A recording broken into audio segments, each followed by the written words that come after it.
मृत्यु के दरवाजे तक जाकर लौटने वाले अनेकों व्यक्तियों की घटनाओं पर दुनिया भर के वैज्ञानिकों ने अध्ययन किया है। 1970 में अमेरिका में इसी पैरानॉर्मल विषय पर अध्ययन करने के लिए एक संस्था बनाई गई जिसका नाम था scientific study of near death phenomena. Doctor Raymond A Moody नामक प्रख्यात मनोचिकित्सक ने इसका नाम NDE नियर डेथ एक्सपीरियंस रखा। इन लोगों ने हर साल 100 से अधिक लोगों पर अध्ययन किया। उनके द्वारा किए गए सैकड़ों परीक्षणों के उपरांत उन्होंने पाया कि कुछ सामान्यताएं सब में होती हैं। जो भी व्यक्ति मृत्यु के निकट पहुंचकर लौटे, उन्होंने सबसे पहले शरीर को छोड़ने के बाद दूर से उसे देखा।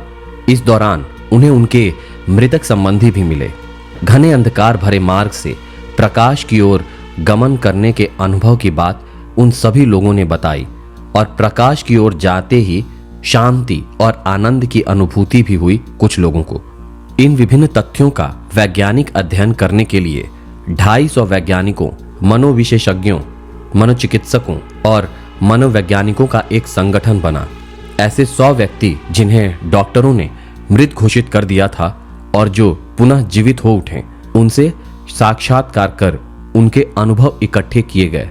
1975 में रेमंड मूडी ने अपने इस कार्य को एक पुस्तक लाइफ आफ्टर डेथ का रूप दिया। मृत्यु के निकट पहुंचने वाले व्यक्तियों के कुछ अनुभव लगभग एक से पाए गए, जैसे मृत्यु के समय अत्यधिक पीड़ा होना और डॉक्टर द्वारा मृत घोषित कर देने के बाद अंधकारपूर्ण मार्ग से गुजरकर प्रकाशित स्थान में पहुंचना।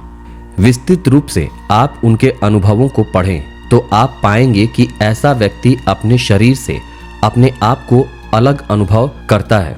एक दृष्टा की तरह अपने शरीर को देखता है। उसका शरीर से तुरंत मुंह दूर नहीं होता। कुछ समय उसी के इर्द गिर्द वो घूमता है। दीवार, खिड़की आदि इसके लिए बाधक नहीं रहते। अब वो और अधिक शक्ति महसूस करता है। डॉक्टर वो अपने संबंधी लोगों को अपने शरीर के इर्द गिर्द खड़े देखता है। उनके प्रत्येक प्रयास को देखता है। मृत मित्र और संबंधियों के आत्माएं भी उससे मिलती हैं। एक दिव्य प्रकाश उसके सामने आता है। यह प्रकाश उसे संकेत देता है कि जीवन की महत्वपूर्ण घटनाओं को याद करो। जीवन की सुखद और दुखद घटनाओं के साथ वैसे ही पार्श्व भूमि वहां तैयार होती जाती है, वैसी ही ध्वनियां सुनाई देती हैं। ऐसा अनुभव होता है कि एक प्रदेश की सीमा छोड़कर दूसरे प्रदेश में प्रवेश कर रहा है। इसके तुरंत बाद उसे लगता है कि अब अपने शरीर में पुनः लौटना पड़ेगा। उसे ऐसा बताया जाता है कि उसकी मृत्यु का समय नहीं हुआ, लेकिन वो नए होने वाले सुखद अनुभव के कारण पुराने जीवन में नहीं जाना चाहता। कई बार उसकी अनिच्छा होने पर भी उसे पुराने शरीर से जोड़ दिया जाता है। डॉक्टर एलिजाबेथ कैवेलरेरोस ने भी डॉक्टर रेमंड की तरह ही इस संबंध कुछ प्रयोग किए। यूनिवर्सिटी ऑफ एटलांटा के कार्डियोलॉजी के associate professor doctor Michael SEBON का कहना है, डॉक्टर रेमंड मूडी की पुस्तक में वर्णित घटनाओं पर मुझे विश्वास नहीं हुआ, लेकिन नियर डेथ एक्सपीरियंस पर शोध करने में मेरी भी रुचि जागी। उनकी सहायिका सारा क्रूजिगर के साथ मिलकर उन्होंने 120 नियर डेथ एक्सपीरियंस के उदाहरणों पर अध्ययन किया। उनमें से 40% व्यक्तियों ने डॉक्टर मूडी की रिपोर्ट के अनुसार ही अपने अनुभव बताए। इसी प्रकार यूनिवर्सिटी ऑफ कैनेक्टिकट के प्रोफेसर डॉक्टर कैनेथरिंग ने मृत्यु के मुख से निकल आए लगभग 102 व्यक्तियों से मुलाकात की। डॉक्टर के अनुरूप ही 50% व्यक्तियों ने अपने अनुभव बताए। इन सारे विशेषज्ञों के काम से प्रभावित होकर सेंट ल्यूक हॉस्पिटल के हृदय विशेषज्ञ डॉक्टर फ्रेड शूनर ने ऐसी ही 2300 व्यक्तियों के अनुभवों की जांच की। उनमें से 60% लोगों के अनुभव डॉक्टर मूडी के बताए गए अनुभवों के अनुसार पाए गए। इस प्रकार पूरे अमेरिका में इन शोधों निष्कर्षों के प्रति कौतूहल जागृत हुआ।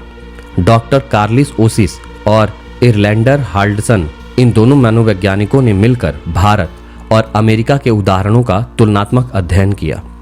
परीक्षणों के उपरांत उन लोगों ने बताया कि दो भिन्न देशों की धार्मिक मान्यताएं भिन्न होने के बावजूद भी दोनों स्थानों के प्रमाणों में बहुत कुछ एक जैसा अनुभव दिखने को मिला। प्राकृतिक मृत्यु एक बहुत ही धीमी प्रक्रिया है। ये क्रमशः आगे बढ़ती है। पहले जीव कोश धीरे धीरे मरने लगते हैं, फिर विभिन्न टिश्यूज संवेदनहीन होते हैं। इसके बाद शरीर के विभिन्न अवयव, हृदय, फेफड़े आदि निष्क्रिय होते हैं और अंत में मस्तिष्क नष्ट होती तथा शरीर मृत हो जाता है। शरीर को पर्याप्त मात्रा में प्राणवायु यानी ऑक्सीजन न मिलने पर जीवन कोश नष्ट होते हैं। विभिन्न जीव कोशों पर अलग अलग प्रभाव पड़ता है। मस्तिष्क के जीव कोश सबसे अधिक संवेदनशील होते हैं। प्राणवायु कम पड़ने पर ये सबसे पहले नष्ट होते हैं, जबकि रीढ़ की हड्डी के जीव कोश इतनी जल्दी नहीं समाप्त होते। जीव कोश प्रायः या तो फूल जाते हैं या अत्यधिक फूलने से फट जाते हैं या इतने सिकुड़ जाते हैं कि पूर्व स्थिति में नहीं आ पाते। शरीर के कुछ भाग नष्ट हो जाने पर भी शरीर जीवित रह सकता है। शरीर को मृत तब घोषित किया जाता है जब हृदय की धड़कन बंद हो जाती है। डॉक्टरों के अनुसार धड़कन बंद होना, श्वास बंद होना, आंखों में स्थिरता, शरीर का तापमान गिरना आदि लक्षण मृत्यु के हैं।